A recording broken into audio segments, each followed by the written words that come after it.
더마카와 함께 시선 집중의 문을 열겠습니다. 어서 오세요. 네, 더마카입니다. 알권리님이 눈 떠보면 참사, 참 슬픈 연말입니다.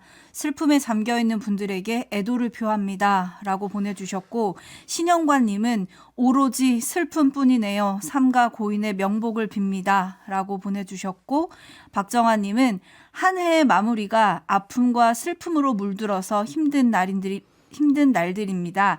오늘도 시선 집중과 함께 하겠습니다. 라고 보내주셨는데, 참 안타까운 소식이 주말 동안 있었습니다. 네, 좀 정리해서 다시 이제 하나하나 말씀을 좀 드려야 될 것 같은데요. 어제 오전 9시 3분쯤 전남 무안국제공항에서 태국 방콕발 제주항공 7C 2216편 여객기가 착륙 중에 활주로 외벽에 충돌하는 사고가 발생했고 화재가 났습니다.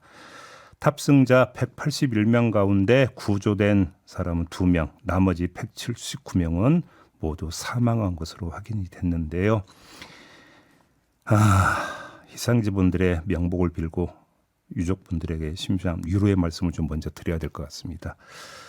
자, 하나하나 짚어봐야 되는데요. 자, 먼저 무안국제공항 임시영안실에 나가 있는 이지은 MBC 기자 연결해서 상황 정리부터 좀 하도록 하겠습니다. 나와 계시죠?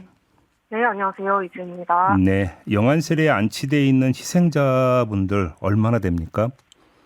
네, 임시 영안소는 무안국제공항 내부 경납고 근처에 마련이 됐습니다.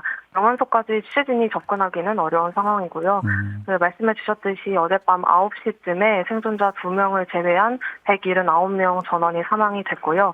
오늘 새벽 3시 기준으로 91명이 임시 영안실에 안치가 되어 있는 것으로는 확인이 됐습니다.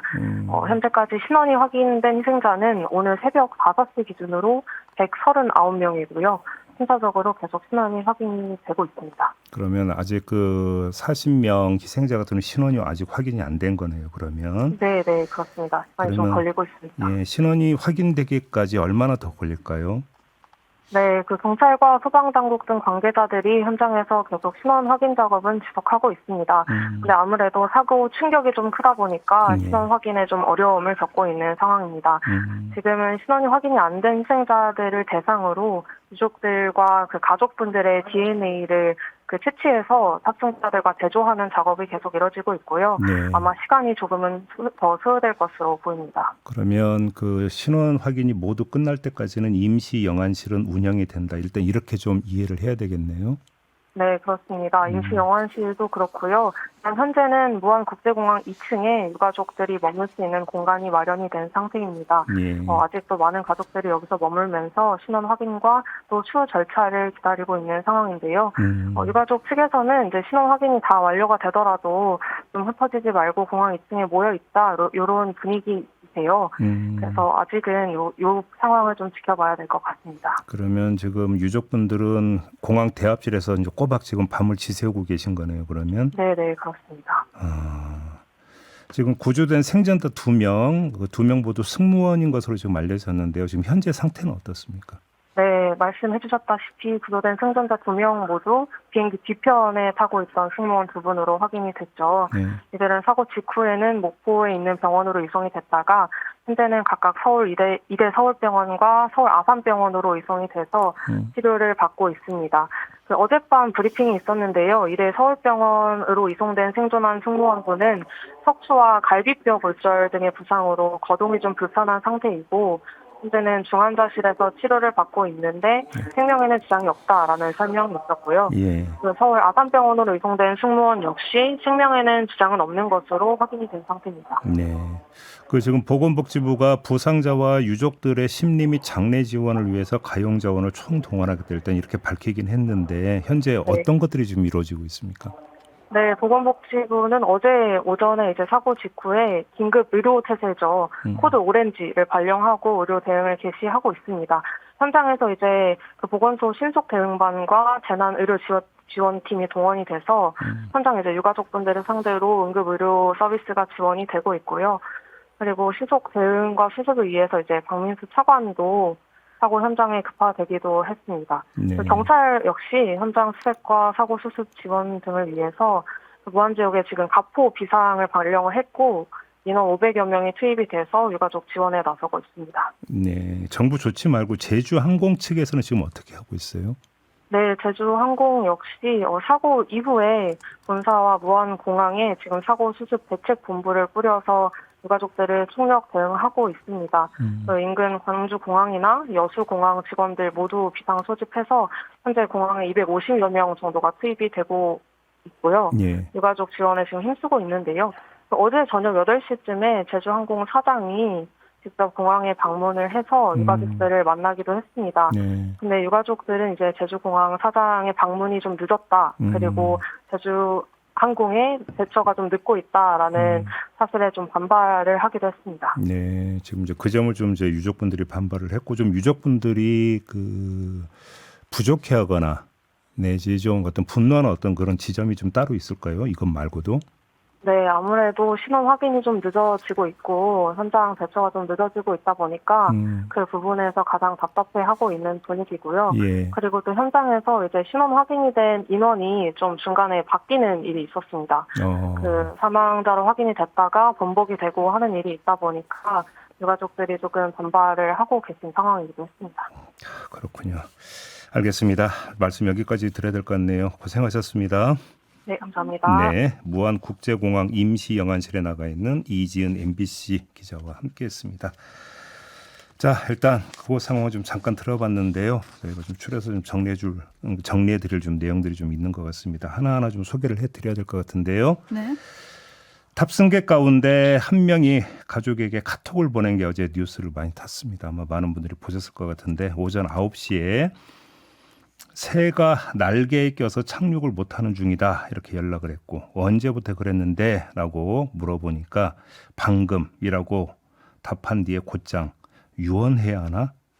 라고 하는 메시지를 남겼는데 이게 지금 마지막 메시지가 되어버렸습니다. 결과적으로는 이게 유언이 되어버린 셈이 좀 될 것 같은데요.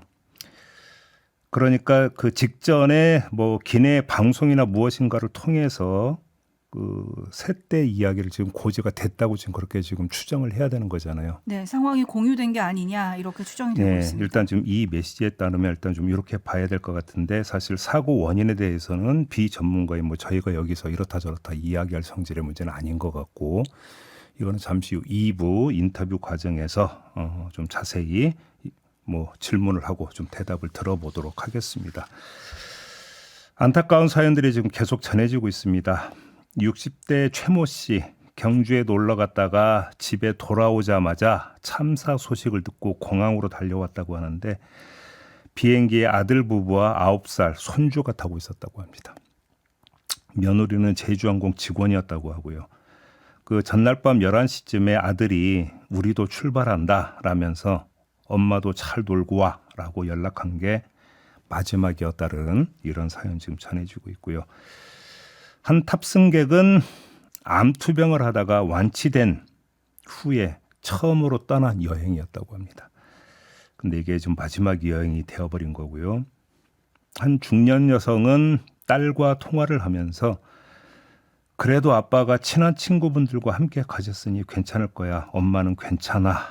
라고 하면서 눈물을 흘렸다. 이게 이제 기자들이 전하고 있는 또 하나의 사연이고요.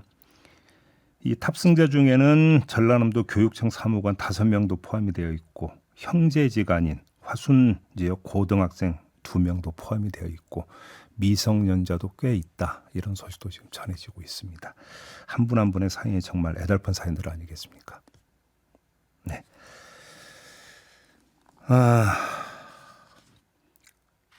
궁금한 게 이게 있는데요. 외벽에 부딪혀서 충돌이 나고 화재가 발생을 했던 거 아니겠습니까? 네. 자, 여기서 이런 뭐 다 지난 일이긴 합니다만 이런 아쉬운 진단을 하는 목소리도 있습니다. 만약에 착륙하기 전에 항공유를 모두 버렸다면 화재 규모가 좀 줄어들지 않았겠느냐. 이런 사후적인 아쉬움이 뭐 가득 담긴 이런 어떤 의문 내지 문제 제기를 하는 목소리도 있던데요. 그러려면 연료를 이제 강제로 공중에 분출을 해야만 하거든요. 근데 문제는 이 사고 기종인 보잉 737 기종은 이 제작 때부터 상공에서 연료를 임의로 버릴 수 있는 연료 방출 기능이 없다고 합니다. 그러다 보니까 할 수 있는 방법은 비상 상황이 발생하면 계속 같은 구간을 회전하면서 연료를 자연스럽게 소모를 해야 하는데 지금 참사가 발생한 과정을 복귀해 보면 그럴 시간적 여유가 전혀 없었다라는 거잖아요. 굉장히 긴박함이 느껴지죠. 그러니까요. 그래서 결국은 항공유를 버릴 수 있는 이런 상황이 아니었던 것 같고 그래서 결국은 사고 규모가 커진 것 아니냐 이런 지금 의문도 좀 드는데요. 이 부분도 전문가를 통해서 좀 자세히 진단을 좀 해보도록 하겠습니다. 네, 촌철님들도 지금 다 같은 한 마음으로 좀 마음 아파하고 계신데요. 트레보님은 제발 누가 한국 좀 구해주세요라고 올려주셨고 진님은 랜딩 기어가 왜 안 내려왔는지 철저한 조사가 필요해 보입니다라고 보내주셨습니다. 그리고 엽기토끼님은 생과 사의 경계가 이렇게도 가깝습니다. 역풍이다님, 준비 없는 이별에 무너진 유가족들의 모습을 TV 화면으로 보는 것도 참담하고 쓰라리고 아픕니다. 다시 이런 사고가 발생하지 않기를 간절하게 바랍니다. 윤남매 파파님은 대규모 인명재해입니다. 정치적 접근과 의심은 불필요한 시기라 생각합니다. 이런 의견을 보내주셨습니다. 그렇습니다. 뭐 지금 그 뉴스에 따르면 중소 여행사가 크리스마스 여행객들을 모객을 한 다음에 지금 이 제주항공 이 비행기를 빌렸으니까 전세기인 거죠. 전세기로 태국을 갔다 오는 길이었다. 지금 이렇게 지금 보도가 나오고 있는데 이러다 보니까 또 가족 단위의 여행객도 상당히 많았던 것으로 희생자분들 중에는 그런 이야기가 좀 전해지고 있는 그런 상황이고요. 이 점도 좀 함께 말씀을 드려야 될 것 같고 과정에서 조선일보 보도를 잠깐 말씀을 드려야 될 것 같습니다. 어제 오후 12시 30분에 속보 무인공항 폭발 제주항공기 승객 175명 전원 명단이라는 제목으로 승객 명단을 공개한 적이 있었습니다.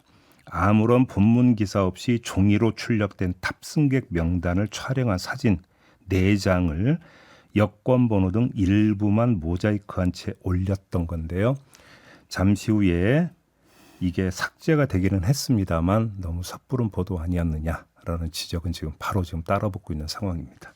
그렇습니다. 왜냐하면 조선일보가 2022년 11월 17일에 유족 뜻 어긴 이태원 희생자 명단 공개는 범죄, 경위 밝혀야 라는 제목의 사설을 실은 적이 있습니다. 네. 당시 한 인터넷 매체가 이태원 참사의 희생자 명단을 공개한 것에 대해서 조선일보는 사설을 통해 희생자 명단은 공공의 이익이 아니라 참사를 정치에 이용하려는 정략적 이익과 관계가 있을 뿐이다.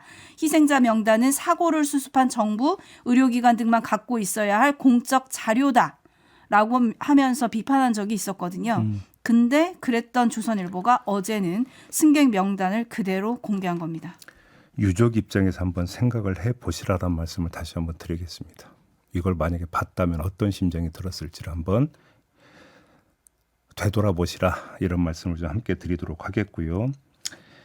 이 탑승객 수색과 구조에 경찰, 소방은 말할 것도 없고 군까지 나섰습니다. 육군 지역부대와 특전사 신속대응부대 등 340여 명이 투입이 됐다. 이런 정부 발표가 어제 있었습니다. 자, 전 이걸 보면서 잠깐 이런 생각을 했습니다. 바로 이게 군의 본연의 모습이다. 군이 어디에 있어야 되느냐? 군은 국민 속에 있어야 된다. 국민 곁에 있어야 되고 국민의 아픔 속에 있어야 되는 것이지 국민의 맞은편에서 총 들고 있어야 되는 존재가 아니다라고 하는 점을 저는 어제 이 짧은 뉴스를 통해서 잠깐 생각을 해본 적이 있었거든요. 제가 이 말씀을 드리는 이유는 아마 우리 촌철님들이 다 아실 거라고 생각을 합니다. 그리고 이런 뉴스도 있었습니다. 어떤 뉴스가 있었느냐. 윤석열 대통령이 어제 페이스북에 글을 올렸습니다. 보셨습니까? 네. 이런 한 구절을 좀 그대로 읽어드리겠습니다. 정부에서 사고 수습과 피해자 지원에 최선을 다해 주실 것으로 믿습니다. 급박한 상황 속에서도 소방대원들과 모든 구조 인력의 안전도 최우선적으로 지켜질 수 있도록 힘써 주시길 바랍니다. 라고 당부하는 내용이었습니다. 지금 직무는 정지가 됐지만 대통령직은 유지를 하고 있기 때문에 뭐 이런 얘기할 수도 있지 않을까라는 생각도 할 수 있습니다. 뭐 그렇게도 생각을 할 수가 있을 것 같습니다. 하지만 지금 윤석열 대통령이 해야 될 일이 가장 최우선적으로 해야 될 게 뭘까라고 하는 것들을 다시 한번 말씀을 좀 드리고자 함인데요. 지금 우리에게는 여러 가지 어려움이 닥쳐 있습니다. 경제, 빨간불이 들어온 건 어제 오늘의 일이 아닙니다. 12.3 계엄 선포 이후에 경제가 얼마나 힘들고 있는지는 더 이상 여기서 얘기를 하지 않아도 됩니다. 지금 행정력을 총동원해서 이 지금 위기 상황으로 가고 있는 경제에 대해서 관리하는 것만 해도 벅찬 상황입니다. 여기에다가 어제 참사까지 발생을 했습니다. 이러면 최우선적으로 지금 강구를 해야 되는 것은 정부의 행정 능력을 정치 연한 해결에서 분리해내는 겁니다. 그래서 바로 이런 경제 관리, 참사 대응에 온전히 집중할 수 있도록 환경을 조성하는 게 최우선 과제라고 저는 생각을 합니다. 그러려면 어떻게 해야 되는 겁니까? 탄핵 문제가 하루라도 빨리 정리가 돼야 됩니다. 그래서 불투명성이 해소가 돼야 됩니다. 그러려면 두 가지 조건이 갖춰져야 됩니다. 첫째, 윤석열 대통령이 헌법재판소 심리와 그다음에 내란죄 수사에 적극 협조를 해야 됩니다. 헌법재판소 심리는 일단 응하고 있다고 하는데 공수처의 제3차 출석 요구에도 어제 불응했습니다. 응하지 않았습니다. 이런 상황이 되어버리면 상황은 계속 안개 속에 머물 수밖에 없고 정부의 행정 능력이 온전히 불거진 행정 현안에 집중되는 것은 어려워집니다. 이 점을 한번 되돌아보라. 페이스북에 글 쓸 시간에. 이런 말씀을 첫 번째로 드리고 싶고요. 두 번째, 이거는 윤석열 대통령의 몫이 아니라 대통령 권한대행의 몫이라고 생각을 하는데요. 헌법재판관 임명 문제 하루라도 빨리 해결을 해야 한다. 이 말씀을 안 드릴 수가 없습니다. 어제 오늘 나오고 있는 뉴스 가운데 이런 뉴스가 있습니다. 현재 헌법재판관은 6명입니다.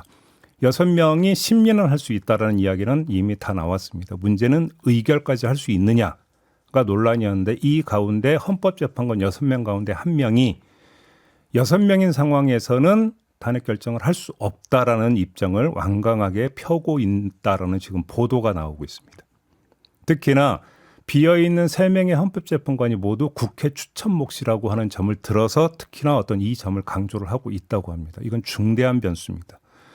이런 중대한 변수로 인해서 다시 탄핵 심판이 질질 끌어지고 정부의 행정 능력은 분산되고 불투명성은 오히려 더 심화되는 이런 상황은 국가적으로 아주 안 좋은 상황입니다. 따라서 이 문제를 해결하기 위해서도 헌법재판관 임명 문제는 하루라도 빨리 풀려야 된다. 이 말씀까지 함께 드리겠습니다. 네, 윤석열 대통령이 어제 SNS에 올린 입장문 마지막 줄이 그거였죠. 국민과 함께 하겠습니다. 거기에 대해서 황병선 님이 이렇게 보내주셨습니다. 총을 쏴서라도 끌어내라고 한 사람이 할 말은 아닌 것 같습니다. 박진홍 님, 대통령 그런 말할 자격 있습니까? 라고 물어주셨고, 우연희 님은 이태원 때는 어떻게 하셨나요?